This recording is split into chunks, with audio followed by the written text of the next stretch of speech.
Congolais le allié Félix a atteint 100 ans. Vous savez comment on donc soit tant na Félix na mona personne à Félix mais na mona IDPS. Vous savez comment on donc à quoi ça la atteint 100 ans na pouvoir pourquoi parce que à Pessi Congolais oyo eza pour ça Congolais. Il y avait un moment là hein moi période mo boy babana kutana moi Félix kutana Kabila moi Foyo kutana Kabila donc bango nyonso babana kutana vous savez comment on avant sortie il y a avant publication à résultat mona ba aventure belé kaya maloba bayebisa biso wana sorti autant to bana ko luka union sacrée bayebisa biso que président de la République Chilombo a corrompaki a corrompa ba député Mosusu bolobaki que non aboyaki muluba Mosusu boy ozomona c'est pour cela alobi que non ce bolobi na boy muluba bo proposer kasi oyo muluba Mosusu po e mona na teke to boy kadi mapo aza muluba ozomona donc na critère ba boy kadi mezate po aza muluba eza po bango batu bana kati ba yebisi biso que corruption et les cani vous avez compris donc nanga tokoki jamais ko soyez comme muntu moko wa salisa exemple salisa nini élection malamu na mboko yo po biso nyonso to yebi ndenge élection elekanaki to moni pe bien que ba député Mosusu baza na parlement kuna ba postulat mais lelo baza ba député a postulat mais aza député donc muntu bongo to ko pesa yete que aza exemple ya Seni donc pour na oye biso que ba député na biso ba crédibilité moi to ndi mais la député na biso ezalité il faut la que biso ba fait ozo la que non réellement ba to baza na kati so ba moni que ba to baza na kati na comité paritaire eza musala baza ko sala atangela biso ba kombo eza ki moyibité eza musala na bango to tindeli bango na parlement. Abonnez-vous sur la chaîne YouTube État des droits TV pour ne rien manquer de nos prochaines émissions. Merci très chers amis, internautes, téléspectateurs partout à travers le monde, là où vous êtes. C'est bien votre chaîne État des droits TV. À la présentation, c'est Gino Dio Kaka Bamba, votre serviteur. Merci beaucoup à notre ami qui est derrière la caméra. Nous sommes encore là pour vous servir. Et toujours s'abonner très massivement pour ne pas que vous rater l'actualité politique, actualité religieuse, actualité sociale, économique, bref. Tout ce qui se passe en République démocratique du Congo, plus précisément à Kinshasa, Awa. Aujourd'hui, nous avons le réel plaisir de recevoir pour vous un jeune politique, un jeune qui est dans les associations de jeunes. Il s'appelle Paul Ilunga. Il va encore se présenter lui-même. Avec lui, Torosola Masolo est belé par rapport à l'actualité politique de l'ère. Qu'est-ce qui se passe à l'Assemblée nationale? Commission paritaire par rapport il y a entérinement, il y a des membres de la commission électorale nationale indépendante, ma commune à niveau nini. Est-ce que forcing, est-ce que la légalité, tout cela par rapport à la sortie médiatique qui a de Moïse Katumbi, nyonso ya lobaki, ceux qui bamekika ko aligné likambuya projet de loi, proposition de loi ya ndeko Noël Chani Pouloulou et akoyeba na ko claquer porte ya union sacrée. Tout cela par rapport à match ya Léopard Total match, une partie seulement un match. Chaîne nationale où ils ont habilité et va retransmettre un match, match deuxième mi-temps, une chaîne privée d'Onja. Est-ce que les choses doivent se passer comme ça? Le gouvernement où il y a Warrior, restez branchés et abonnez-vous. Nabaluki directement à ma gauche pour nous saluer invité Nanga. Bonjour Paul Ilunga. Bonjour Ndeko, bonjour Bayo Bazali Kolanda Biso, Bazala Oya diaspora, Bazala Bazana Congo. Toye poto betali solo à Congo, toye poto ebisa bango makambo yo eza réellement koleka na kati mboka na biso. Merci beaucoup na olinga oyo ebisa bandeko ba kolanda biso na ibisi na lobi na bango que aux politique, aux associations de jeunes et tout ça mais yo mokopé s'il y a quelque chose à ajouter par rapport à la présentation qui est Paul Ilunga. Paul Ilunga azali président national du mouvement citoyen Dynamique Sauvons le Congo.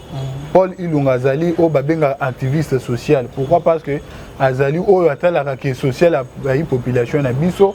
Paul Ilunga Azali jeune oyo azana posa ete amona mboka naye et ko kende liboso et ko avancer.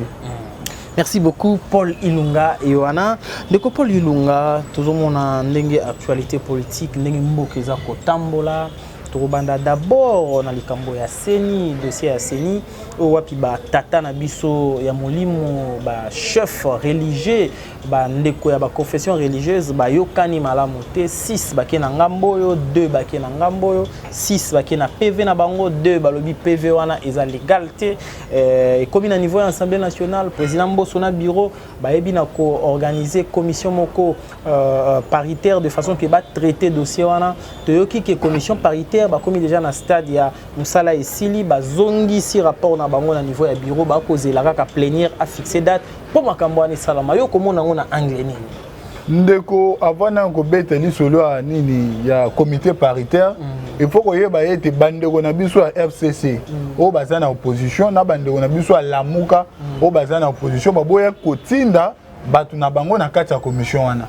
Mais quand on nous parle aujourd'hui qu'il y a eu une commission paritaire, est-ce que c'est vraiment paritaire au sens du mot, tous les alliés paritaires juste à Maloba? Parce que tout le monde qui est bandeko FCC, lobby que non, bango bako kota na makambu wana te, bako kota na comité paritaire wana te. Bandeko Lamuka el fayulu na mozito, lobby que bango pe bako kota na makambu wana te. Et pour tout le monde qui pe bandeko ensemble, bandeko INC basenga qui président de la République basenga qui ni de manière consensuelle ba confession religieuse bako bimisa candidat oyo bango nyonso bako soutenir oza ko mona maintenant ko toza ko mituna commission oyo lelo baza ko yebisa biso que commission paritaire ezongi ici ezali commission paritaire oyo ya donc euti wapi oza ko mona poto moni ndeko moko ya IDPS azo chapeauter makambo etali na le professeur Mbata toza ko mona ye na ba etanduike aza ko ba ke non commission paritaire eza ko sala musala boyboy mais to yebite soki na kati ya commission paritaire wana bandeko ya FCC bandeko ya Lamuka bazali na kati tant na lo ba Lamuka na ata la Lamuka el fayulu pourquoi parce que ba o bazana dans la majorité o ya union sacrée donc Toko tia bango sous na opposition pourquoi parce que bazana dans la majorité oyo bazo soutenir président de la République donc elle Lamuka mozito na fayulu to yebite ceux qui bazana kati ya commission paritaire ou pas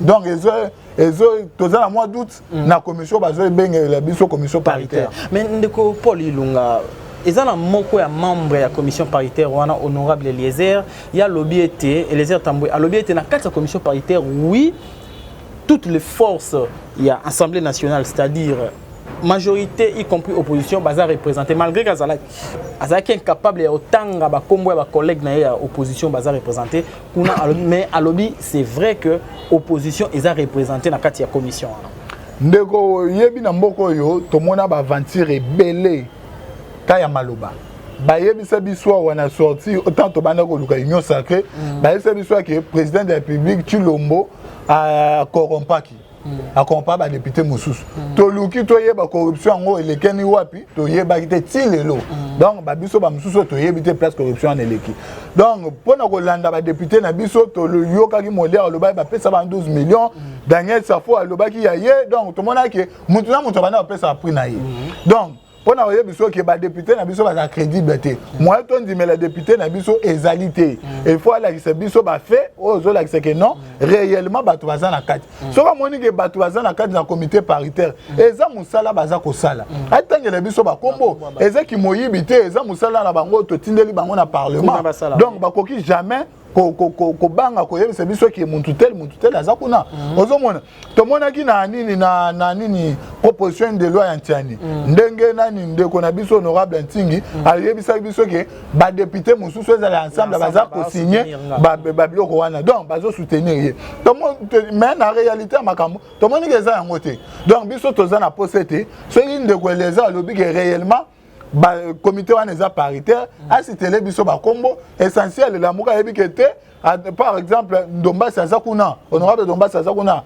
la muka yebike non honorable tel azali kuna donc ba sitele biso nde ba kombo te ba ke réellement eza paritaire parce que moi je pense pas que eza paritaire pour eza mot d'ordre oyo la muka elle fois na muzito ba lobaki pe FCC mais à la lire où vont les choses ndeko Paul Ilunga.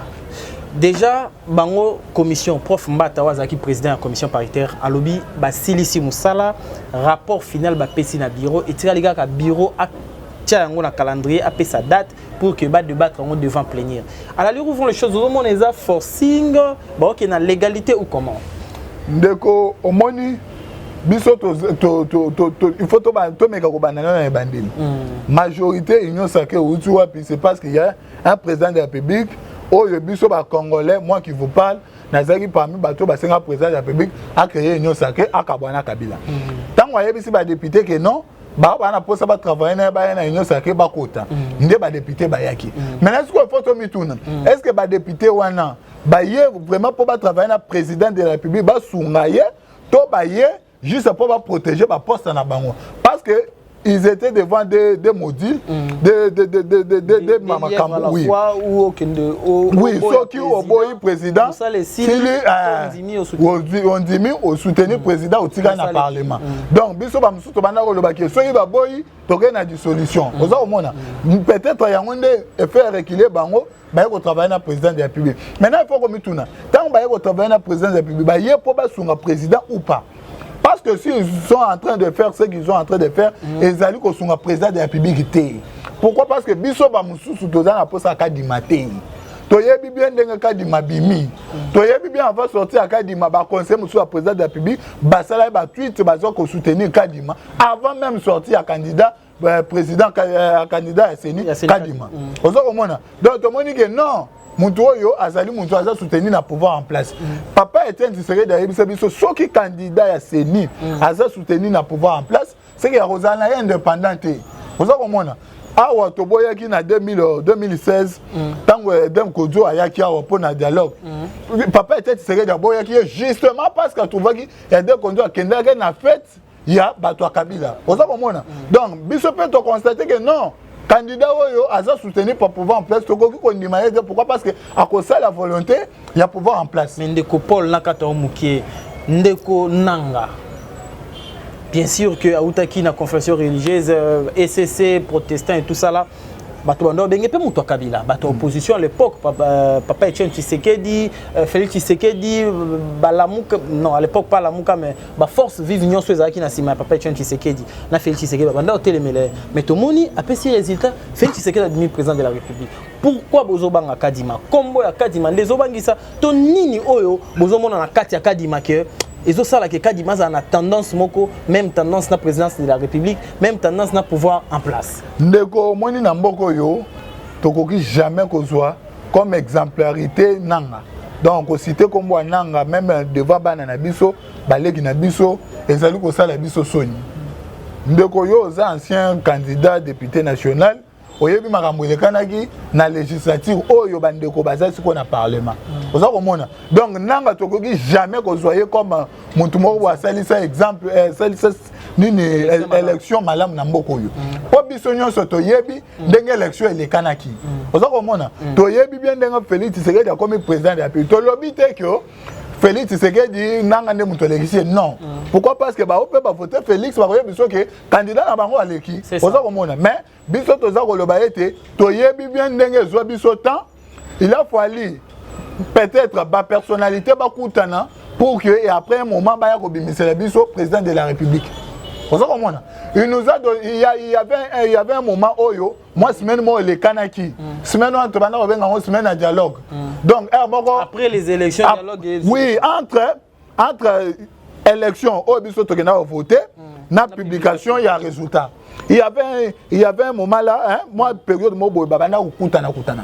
moi Félix kutana Kabila moi Félix kutana Kabila donc bango nyonso baba na kutana oza komona avant sortie il y a avant publication résultat to moni pe bien que ba député mususu baza na parlement kuna ba postulaté mais lelo baza ba député a postulaté mais aza député donc muntu bongo to ko pesa été que aza exemple ya Séni ozomona donc depuis 2006 2011 2018 tant élection salami na ebiso que na to tikala ozwa de président Séni ou aza crédible té mais bandeko musuba koloba Kadima mpasi pona ye topé eloko bato ba côté les milaye parce que comme on Kadima parce que balobi aza kassayen nde bandeko catholique balobi bolu quand même kassayen mususu pasteur Senga ou aza porte-parole ya SCC azala qui clair na conférence de presse na bango wi bolu ke la biso muluba mususu mais Kadima te okomona te moi biloko moko tribal ekomi kokota wana mo ba sentiment moko tribaux ekomi kokota wana par rapport ya makambo ya Séni ndeko il faut d'abord comprendre par quel contexte oyo porte-parole ya SSA loboke bo changer les biso ata muluba mususu oza komona peut-être na contexte oyo ya lobelaki eza contexte oyo bato déjà babanda kolobaka non baboyi kadima parce que aza muluba pour avant même ba tokoma na niveau oyo bakomi ya batikala na des candidats bolobaki que non aboyaki muluba mususu boye ozomona c'est pour cela alobi que non ce bolobi na boy muluba ba proposer kasi oyo muluba mususu po e mona na teke to boy kadima po aza muluba ozomona donc na critère oyo boy kadima ezate po aza muluba eza po bango bato bana kati ba yebisi biso ke corruption et les cani.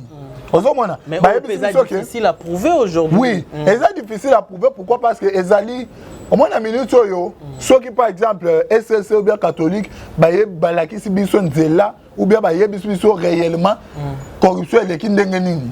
Et comme mettre peut-être un bon cannabis en péril. Vous voyez bien gros. Pourquoi? Parce que tu as un bon cannabis na minute tu as posé qui met Ezala. Na minute tu as posé été institution na biso malgré les légitimité examine na institution mais Ezala quand même moins stable.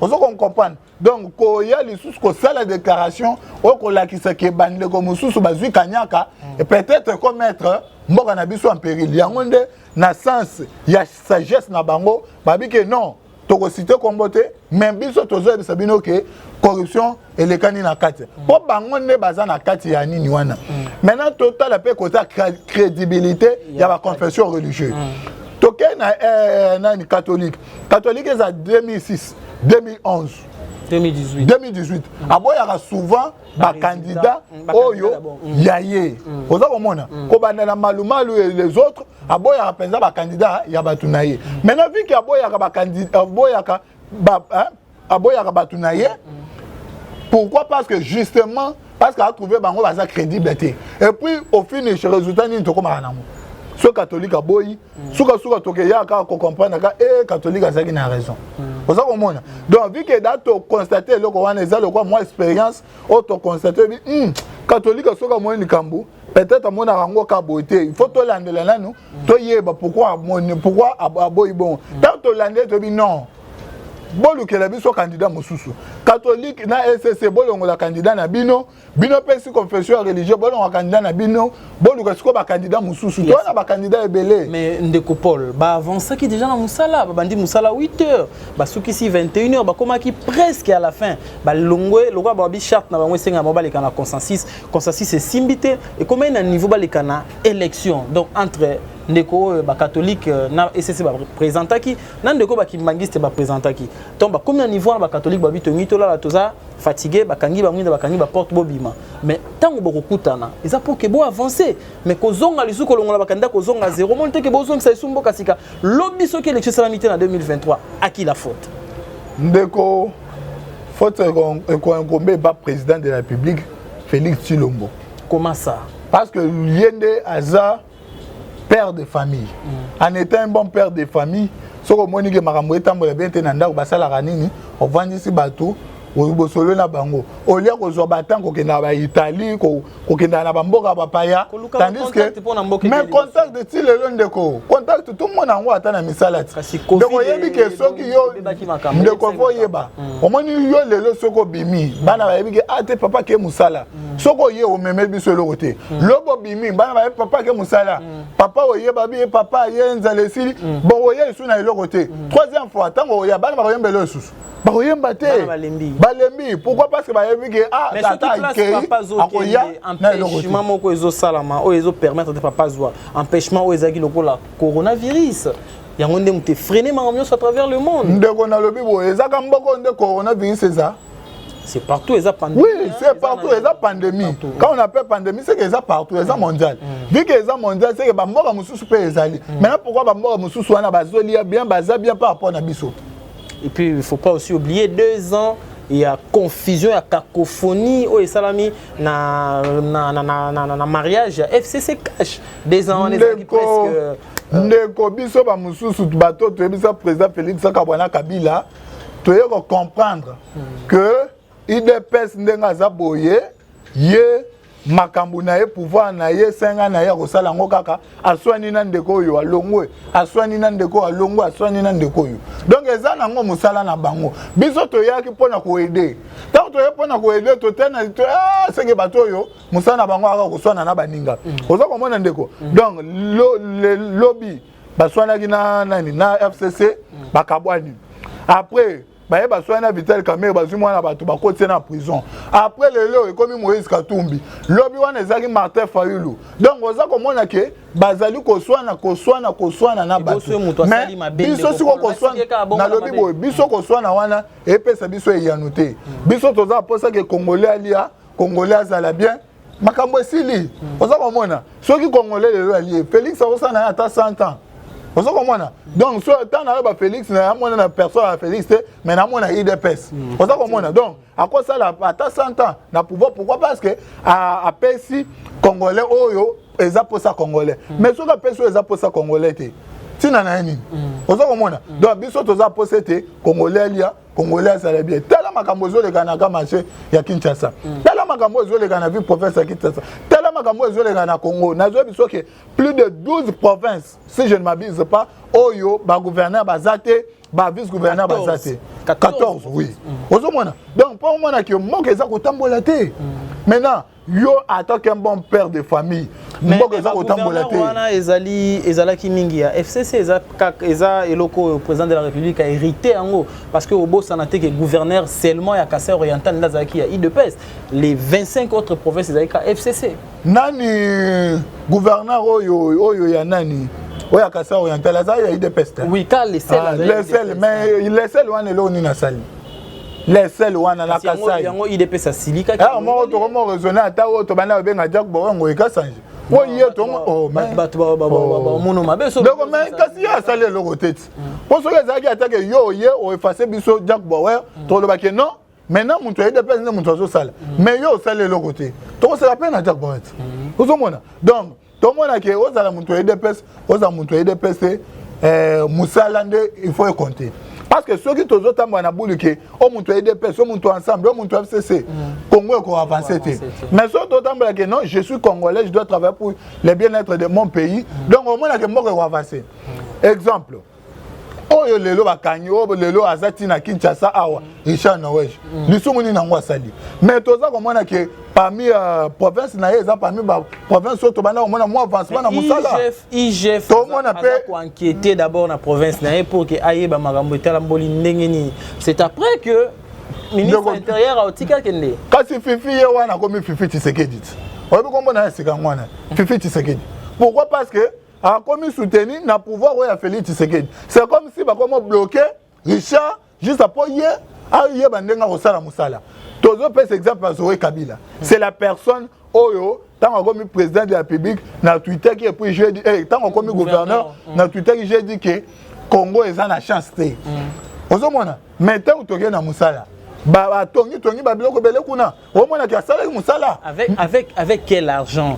Mbongo wana zongo comment azo sala ndenge nini? Avec quel budget au assemblée provinciale a pesaki? Parce que au lieu qu'on félicite musala oui, on n'en disconvient pas. Mais mbongo wana zo utawa peso sala musala comment? Ndeko il faut comprendre quelque chose. Omoni bandeko na biso IDPS balingi te monto sala musala ko leka bango. C'est justement ça. Donc so ba moni que ndeko dio kayawa azako sala musala na ye ba mona ndeko dio mais na qu'est-ce qu'on a ezaki $200 mais eloko sali ya $1000 donc ils ont trouvé bango or un bon manager aza oyo azo créer mbongo ozomona akoya place boya lobi non comme je suis un bon manager na ko sala bona boye moi $1000 ko bimao mais au moins ngobila na vie province de Kinshasa o za munene oazo pour aza place au ba institut de la République ezali mais ngobila sala le côté mais moi muninga oaza kuna azo sala musala donc beaucoup moyo que le lukunya et pour bolongolier autre chose ndeko Paul bolongolier c'est là et pour bolongolier pour nani incompétence on parle de l'incompétence parce que la personne n'arrive pas à faire quelque chose de bon n'arrive pas à bien gérer mais incompétence nini mutozo sala musala malambo incompétence alors s'exprimer bien toza ko mona que ko s'exprimer ça juste nakolo bani eza lokola légume na kati ya biloko kolia ozomona mais so biloko kolia eza wana eza na légume te okolia ko oza na nzala ozomona donc eza lokola nini wana to moni awa balobi en compétence mais ndeko Kabund tango ba destituer ya na parlement ba destituer ki balobaki ke incompétence à un moment donné notre sacré muninga zongi en compétence wana akie na bité en compétence donc bon mona ke bande ko IDPS bazali ko parfois ko yoka likunya envers bande ko mususu ozomona maintenant si ko président de la République ye wana etikali so 2 ans et demi so combien d'années au moins que bande na etikali muke to comme en 2023 à saler le côté maintenant si ko so à saler le côté quel discours hier ko le baliboso ba population alors ça va ngoni que marque comme 500 donc yebisa bango ayeb saba mama zando wana ke babengani bino wana eza conséquence ya covid oyebi ke biloko ezokota te hein importation ezosala vraiment malamu te c'est pour cela au monde biloko ezozwa moins ascenseur donc so ba fungola ba frontière mamna so ezonga malamu ndeko frontière na biso za kanga il y a certaines choses ezokota penate ndenge bande kokota normal ah mo ba rebelle ba kota mais biloko ekota te mais ba rebelle ba kota na voie mo anormal ba kota na voie normal donc ba rebelle ba kota mais biloko olia ekota te otomona te kana sens te donc rebelle aya po aboma biso wana akota mais biloko biso to posa to lia to zala bien bazo se biso ba kangi frontière donc les 15 aux na balabala na lamuka pour na contester entérinement et ba membre ya CENI te ngana otambola te otambola te comment parce que discours na komona ngo ya lokola ezotambola na lamuka ndeko bandeko belé ba comprendre te tango toza côté ba population ba taxe biso kaka ke to ba to lamuka mais réalité eza wana te ozomona réalité eza que na posande congolais ou bien Congo et avancé c'est justement ça na se présenter comme président dynamique sauvant le Congo donc na za posa Congo na nga eza la sauver avec la personne de Félix avec la personne de Katumbi avec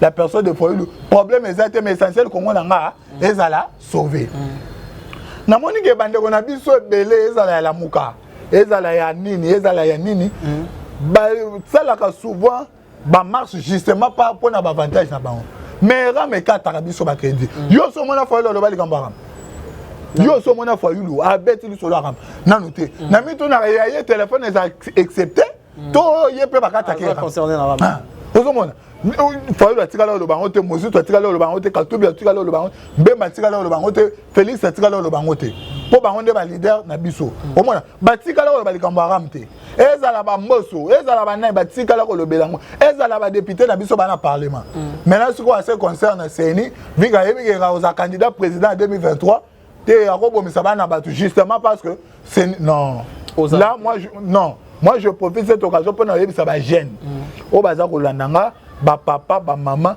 botambola marche wana te nini yo zo profiter na marche wana avant marché forme tout ni nazo profiter ni ni Congo ezo profiter so ki lelo fa comme président ni nango lo baki yana bato magique a changer lo exacté ozomona biso to na posa que ata ba baza awa bambeka quand même ko travailler tant ba au travail 2023 candidat mususu ya alternance ponga na ndima ka alternance za 2023 to ko longola président Félix a dans la alternance c'est que mais les catholiques na basenko ba expliquer biso alternance autrement ba lobi majorité rechanger ba député sikabaroya même ata président tikali yango na bi donc c'est cette alternance là Félix Tshisekedi azongi sur la deuxième mandat na zo lobela o wana te na lobela OK to longoli Félix Tshisekedi to che mutu te il est pesa te kabunda pesa président de la République andeko pourquoi pas yango zo linga mboka ngo avancer totoni parce que Félix a saisi deuxième mandat il y a deuxième mandat to pesa nini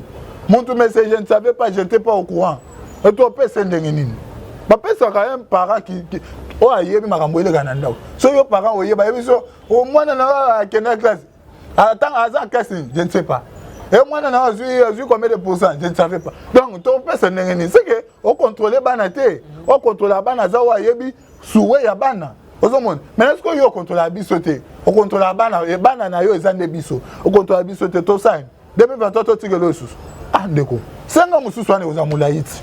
Merci beaucoup ndeko Paul Ilunga bandeko catholique ba bien alternance et ça nango teka président Kende président kotika la wana mais majorité changé a continuer le sous na IDPS discours wana ba separaté ba président za wana Azuli suna 2023 ti 2028 après na 2028 va pesi IDPS musuti ezo ozonga. Ndeko ba pesa ka bato mandat sur base à makambo bosali.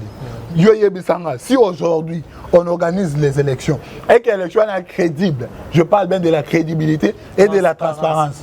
Ce qui est ali, yo a ce que IDPS a osana discours yebisa ba congolais.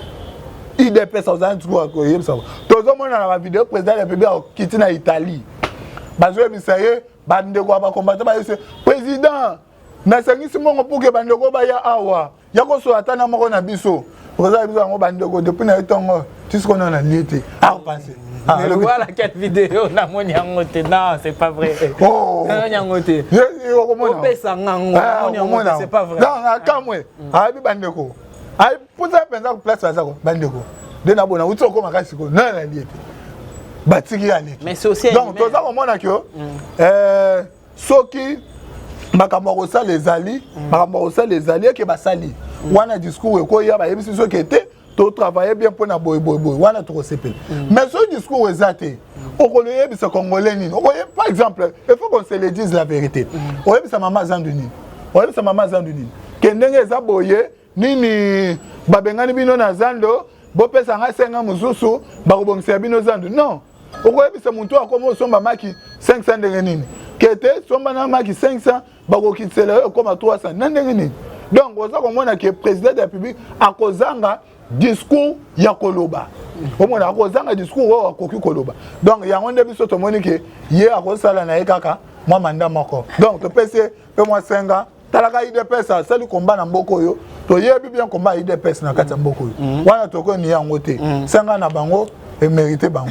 Merci beaucoup Ndeko Paul Ilunga. Nous avons rappelé que non, aux alliés Moko Moimboka, aux un mouvement, un mouvement associatif. Ouais, un mouvement associatif. Ouais, un mouvement politique aussi parce que vous avez ma position politique. Donc il y a des choses en chité maintenant l'ingate aussi ça 100% au loba moi loba par rapport aux sorties médiatiques Ndeko Moïse Katumbi ndenga loba qui a chez ligne rouge soika ba meko aligné makambo ya loi chani ya olongwa union sacrée asengi be bale bana olimbisa bandeko nyonso basala nandeko Kabila ata basaki ma balimbisa bango to avancer moni onde tango lobi ke balimbisa bandeko ba travailler na Joseph Kabila faut comprendre pe sans so moninga lobeli alobeli na sens oh MDPS et comme so ba yebisi bango bolimbisa bandeko ba travailler na Kabila ba boyi ben to za ko mona ba main de bazan gouvernement ba main de bazan ba DG hein donc ba DG ya to mona ba makila ba ko ici bango déjà on a ba ko ici to mona ba makila bazalaki to zo mona ba mboso bazan na parlement donc pendant yebiso ke bango ba zo lingaka bato bango ba travailler na bango wana nde baza malamu oza loza muntu FCC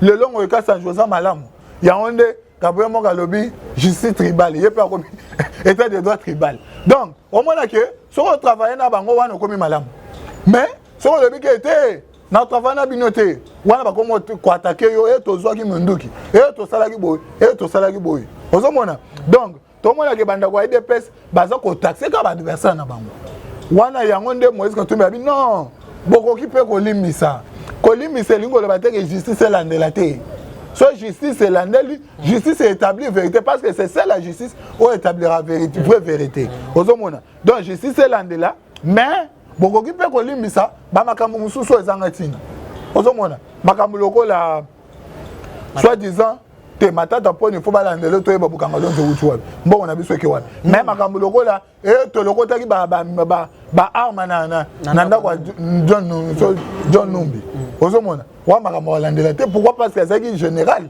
c'est normal il faut garder l'arme na ndako te ndeko faut yeba omoni soki par exemple na ye pa na yo na bi ko journaliste so na ye pa na bi ke na ko mona caméra na ko mona micro donc na trouver en normal mais est-ce que so na ki pas caméraman na yebi so ya chaîne bakuti na ndako na seke na yibaki yango nazoki ba caméra nyonso ya chaîne te il faut koyeba ke ba biloko wana na ba montage koti na o eza ya solo koti certes ba trouver ba minduki ozomona mais minduki koza à titre privé pas pourquoi parce que c'est un général akoki jamais koza na ndako na minduki ezate pour koyeba ke mungu na kokota beauté na yebi ke na chambre na nga na sena kozo munduki na salle légitime défense donc c'est là est normal so ok pas muntu amapa muntu azoteka mapa lelo okokuta bon basa mapa so kuti moi lipa desa okoloba kake nini donc c'est là normal maintenant à ce qui concerne Denga lobi pour na loi Ntani et zo loi oyo biso nyonso to telemelaki. Le match c'est joueur. Et ce joueur na stade. Stade na Lubumbashi. Ya nani? Ya dans le West il y a na tournité. Na tes réponses. Président Mazemane. Et ça Moïse Katumbi. Ozomona. Omona ke to moni pe siko ki ya congolais et qui l'est pas. Moni bolingo congolais bi non. Mboka na nga po a moto linga to ne bete pas Kagame. Po Rwanda kuna stade des bien balinga ba se ça. Mboka ne pas faire. Parce que bete la match kuna. Mais attends bi non. Pona bolingo mboka na nga boya bo bete la awa. Mais omoni pour que le loba stade na biso ezala homologué na FIFA, c'est la conséquence ya mes gestion ya régime passé. Ya ngomoni mamnyo so ba martyr ba tata Raphaël ba disqualifier bango ba disqualifier yango et wana logo les stades privés à club, c'est tout à fait normal ba gérer ngo bon. Non, stade privé ya Moïse Katumbi. Donc quand il y a des présidents il y a un montant monopole sur le stade naie avec non bobeta. Omoni mes gestion bobeta ka ba masola ba mes gestion té. Voilà que mes gestions 2 ans à bino mais 2 ans il y a IDPS mes gestions ezalaki. Mes gestions paysan na kata ozal. Parce que mes gestions ezalité to nga to mona mboka et comment décoller. Ozomona. Vu que mes gestions ezali, il y a to mona mboka ezo décoller té. Donc ezaka ka to constater ka ba mes gestions projet tu les gelou. Ba yebisi so IGF so ki information on sur wapi. Pour nga na IGF alingete so information on sur wapi détournement ezakuna. Quelques jours pour démentir en gros. Mais IGF obiso to landelaka. Pour te dire que mon toi IGF Aza président de la République. Projet tu les jeunes les président de la République. Et puis c'est détournement exactement tout ça. Si c'est un rapport, on a mis ça un rapport mot prématuré parce que au moins était ba démentir il y a ba ndeko ya phoneur ba ndeko OVD d'ailleurs ba mbongo msuno ebima. Non, c'est que il faut te faire sa confiance na IGFT pour tout le monde a déjà moi ndeko prématuré azoya azoloba. Moi dans la première période à Kozwa, na deuxième période à Zuité, na troisième période à Zuité. Donc to ndima paye ya matata ça peut de faire to ndima ko ya wana eza prématuré ya eza prématuré. Donc loi Ntani eza loi moko et ko ya pour mettre péril na mboka na biso. Biso ba Congomani. Moi qui ne veux pas, je suis congolais 100% de père et de mère. Mais tu as dit que loi wana et Coca-Cola na kati parlement. Biso dynamique sur le Congo tolobaki. Mukolo wana ozana ordre du jour na kati parlement. De mukolo to peut-être autorisation na parlement te na mboko. Merci Ndeko Paul Ilunga, tu commis vraiment pratiquement na souka na éviter un dernier mot na bande ko sur balandi biso. Bande ko balandi biso to beti to analyser et que ba congolais balingi mboka na bango. Po to za na posa été avancement mboka ezala to ko avancer mboka ko kende liboso. Et puis to za na posa été ezala Fayulu, ezala Mozito, ezala Jean-Pierre Mbemba, ezala nani to za na posa justement ya avancement ya mboka. Parfois to zoa qui politique to cha mupanzi to travailler pour na bien mboka na biso. On a koko senga pas ba politicien na biso baza ko landa biso ezali balinga Congo. On a koko ko senga et pas bato baza ko landa biso. O baza ba politicien te mais o baza influencé par les politiciens. Bo tuna ka bango tango ba yebiso ki ende mars tuna bango avantage ezali nini. A biso avantage. So a biso ki ezapo seneza la politiser te. O biso siko so seneza politiser te yanga yi nini est-ce que na relia bien? Est-ce que na relate bien? Donc question réponse. Soko yebisi bango ba peso réponse à bien wanande oko soutenir ye. Po biso to na posa que ram oyo nga na bengaka. Pe naza continuer ko benga ki moyibi esila na mboka na biso. Merci beaucoup Ndeko Paul Ilunga et à Dynamique Sauvons le Congo. C'était la première photo à Mayo. Je pense que tu vas Kozoyo pour que tu analyses ensemble et même parce que tu vas débattre mon problème. Ouais, problème c'est problème quand tu n'as pas débattre à la pouvoir en place. Pouvoir en place. Pour bango. Merci beaucoup. Merci Nandeko Djazaki derrière la caméra. Merci na Kenzo Mukenza remonté mission. Merci na maman Angèle Tumba à Landi Bisso depuis Washington, États-Unis. Merci aussi l'assistance Yann de Bisso. T'écoutez on a bien la fois prochaine. Beau s'abonner massivement à État des droits TV. Au revoir, bye. Merci. Abonnez-vous sur la chaîne YouTube État des droits TV pour ne rien manquer de nos prochaines émissions.